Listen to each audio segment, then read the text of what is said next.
नौकरी की कमी नहीं है, स्किल की कमी है। स्किल इंडिया मिशन शुरू हुआ 2015 में, 10 साल हो गए। उस 10 साल में सिर्फ 24 लाख को नौकरी मिली। 1.5 करोड़, 1 करोड़ 60 लाख में से 24 लाख को नौकरी मिली। इतनी स्किल दे पाए हम विकसित भारत के लिए। अब लेकिन आशुतोष, बल्कि आशुतोष नहीं, अतुल लौंडे पाटिल भाई, क्या जरूरत है देश के बाहर जाकर आप जॉर्ज सोरोस के इकोसिस्टम में शामिल हो जाते हैं बार बार? ऐसा मुझे काफी हंसी आ रही थी गरिमा जी, क्योंकि जिस तरह की दलीलें राजीव जी दे रहे थे, उनका बैकग्राउंड देखते हुए वो मन में कुछ था, मन की बात कुछ थी और जबान की बात कुछ और थी। ये नरेंद्र मोदी जी का रिकॉर्ड है। वो प्रधानमंत्री है और 2014 से लेकर 2025 तक ऐसा कोई सेशन नहीं है कोविड छोड़कर कि वो जब संसद के सेशन को छोड़कर बाहर गए नहीं है। कोई सेशन नहीं है ऐसा। अब ये बात और है, वहां जाकर ये थोड़ी कहते हैं कि चुनाव आयोग कॉम्प्रोमाइज्ड है।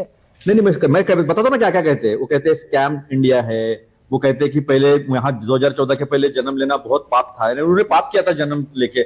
ऐसी व्यवस्था थी कि एक चाय बेचने वाला व्यक्ति प्रधानमंत्री बन गया, इतनी खराब व्यवस्था थी। ये मोदी जी कह रहे, मैं नहीं कह रहा हूं। मुझे तो गर्व है कि ये देश को अगर सबसे बड़ा कोई योगदान होगा कांग्रेस का, तो हमने लोकतंत्र दिया है। और दूसरी बात, इन्होंने स्कैम इंडिया कहा वो मनमोहन सिंह साहब को, जिनके देहांत के बाद पता चल गया कि मोदी कहां है और मनमोहन सिंह का साहब कहां है। गार्ड ऑफ ऑनर दे रहे थे उनको। गार्ड ऑफ ऑनर में राष्ट्रगान शुरू था, ये चल पड़े।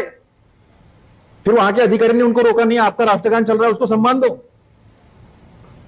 फिर इन्होंने बिना बुलाए पाकिस्तान चले गए। डेविएट हो रहे हैं अतुल लौंडे पाटिल, डेविएट हो रहे हैं, डेविएट। नहीं, मैं बिल्कुल डेविएट नहीं हो रहा हूं। बीजेपी ने खुलकर कहा कि प्रो चाइना है राहुल गांधी, चाइना के हितैषी हैं, भारत के दुश्मन है, anti India, pro China, China की तारीफ करते हैं। मैं वो भी बताता हूँ। और मेरे यहाँ पागलखाना है, वहां किसको भर्ती करना पड़ेगा, मेरे निवेदन के बाद आपको पता चल जाएगा कि देश के प्रधानमंत्री को वहां भेजना जरूरी है।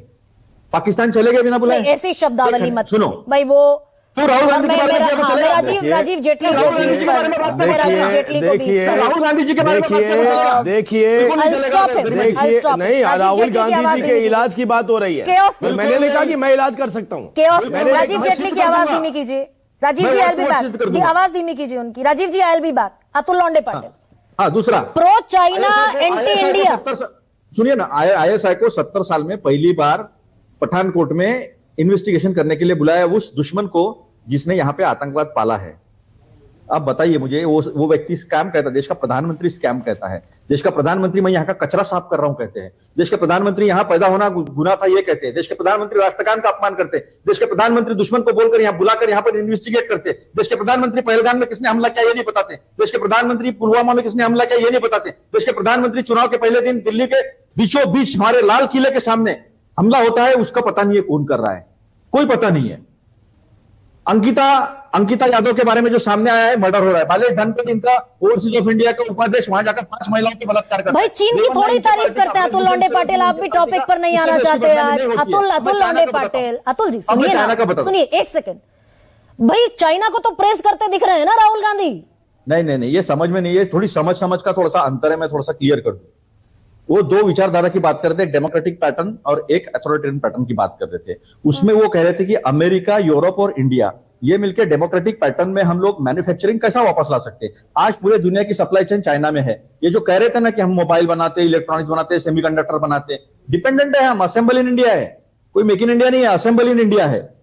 और पूरी जिम्मेदारी से बोल रहा हूं मैं, असेंबल इन इंडिया है। पूरे मोबाइल यहां असेंबल होते हैं और असेंबल होकर वहां पर एक्सपोर्ट होते हैं।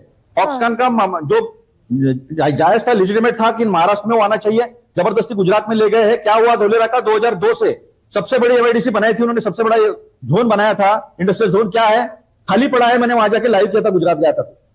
तो क्या किया इन्होंने? आज तक तो कुछ नहीं किया। तो राहुल गांधी ये कह रहे थे कि डेमोक्रेटिक पैटर्न में, यानी जहां पर मोनोपोली नहीं होगी, ऑलिगार्क्स तैयार नहीं होंगे अदानी अंबानी जैसे, और एक डेमोक्रेटिक पैटर्न में कॉम्पिटिटिव एटमॉस्फेयर में अगर हम मैन्युफैक्चरिंग तैयार करते हैं तो हम अच्छा जॉब तैयार कर सकते हैं। आज यूरोप, अमेरिका, इंडिया का, पूरा दुनिया का मैन्युफैक्चरिंग चाइना में गया है, ये कोई नकार नहीं सकता है। और चाइना में हमारे यहाँ क्या है मुझे बताइए, अदानी ने क्या खोजा है? चाइना के साथ व्यापार घाटा। एक सेकंड रिकॉर्ड, एक सेकंड। चाइना के पास सारा मैन्युफैक्चरिंग सेक्टर चला गया, सब कुछ चीन बना रहा है। भारत का बाजार चीन के सामान से अटा पड़ा है। उसके बावजूद महाराष्ट्र बीजेपी जीती, हरियाणा बीजेपी जीती, दिल्ली बीजेपी जीती, बिहार बीजेपी जीती। देखिए, चुनाव में विश्लेषण छोड़ दो। चोरी करके जीती है, सिद्ध करके दिखाया है। यहां पर हमारे ऊपर केस लगी गरिमा जी, अभी हमारे यहाँ नगर पालिका के चुनाव हुए, हमने 4500 बोगस वोटर निकाले, वोटिंग करना है तो पकड़े, उनका वोटिंग करवा लिया और हमारे ऊपर उन्होंने जो है केसेस डाली। तो नहीं, थोड़ा बात सुन लीजिए, अभी मैन्युफैक्चरिंग की बात सुन लीजिए, मैन्युफैक्चरिंग की बात सुन लीजिए, मैन्युफैक्चरिंग की बात सुन। 12.5% है। क्यों IMF ने हमें सीक्रेट में डाला हमारे अकाउंटिंग को? क्यों दुनिया कहती है कि हम फर्ज अकाउंट्स तैयार करते हैं? क्यों कहती है? क्यों कैग ने बताया नहीं कि स्किल इंडिया में बोगस लोगों को दिखाकर पैसे निकाल रहे? क्या बताया नहीं कैग ने? आयुष्मान भारत में एक मोबाइल पे, 2 मोबाइल पे 7-7, 8-8 लाख लोगों के लिए पैसे निकाले गए। ये बताया नहीं कि द्वारका में एक रोड जो 18 करोड़ का बनना चाहिए। तो ये युवा जिनकी बात करते हुए दिखाई दे रहे हैं राहुल गांधी कि रोजगार नहीं मिलेगा, रोजगार नहीं मिलेगा तो लोकतंत्र नहीं बचेगा, तो ये युवा सुनते क्यों नहीं दिखाई दे रहे कांग्रेस की बात? बहुत छोटा सा तो लौंडे पाटिल जवाब दीजिए। ऐसा है ना कि युवाओं के हाथ में इलेक्शन कमीशन नहीं है, इलेक्शन कमीशन को इम्यूनिटी क्यों थी? आप कुछ भी करो, आपके ऊपर कोई कानूनी कार्रवाई नहीं होगी। राजीव 45 दिन के ऊपर आप राजीव रंजन भाई, अगर सारे कानून क्यों बदले? ओके, राहुल गांधी कह रहे हैं कि चीन के पास सारा मैन्युफैक्चरिंग सेक्टर चला गया, उत्पादन चीन करेगा तो हम अपने लोगों को रोजगार कैसे देंगे? रोजगार नहीं देंगे तो लोकतंत्र नहीं बचेगा।